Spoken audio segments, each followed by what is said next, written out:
அதான் ஆசான் ஞான பண்டிதன், அதான் ஆசான் ராமலிங்க சுவாமிகள், ஆசான் அகத்தீசன், ஆசான் திருமூல தேவன், புஜண்ட மகரிஷி, இப்பேற்பட்ட ஞானிகளை வணங்கி ஆசானை கேட்க வேண்டும். அடியேன் எப்படி நடந்து கொள்ள வேண்டும் கேட்கணும். நீ பூஜை செய்யாமல் உனக்கு இந்த கருணை வராது. யாரை பூஜை செய்ய வேண்டும்? ஞானத்துக்கே தலைவன், அறிவுக்கே தலைவன், கருணைக்கே தலைவன், எல்லா வல்லமே உள்ளவன், எதையும் செய்யவும் ஆற்றல் உள்ளவன். ஞானிகள்லாம் அவங்க கேட்கணும், அடியேன் இப்படி நடந்து கொண்டு இருக்கணும். இவங்க எதை நினைச்சாலும் கைகூடும்.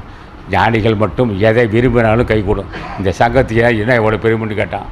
6-7 கோடி பேர் பசி இருக்கிறாங்க. அப்போ எவ்வளோ நல்ல மனசு இருக்கணும். அப்போ இந்த மண்ணை மிதித்தாலே புண்ணியம் இருக்கும். இந்த மண்ணை மிதித்தவங்க இந்த குடியில் வந்து வாசலில் கால் வச்சாலே போதும், அவர்களுக்கு காரியம் சித்திக்கும்.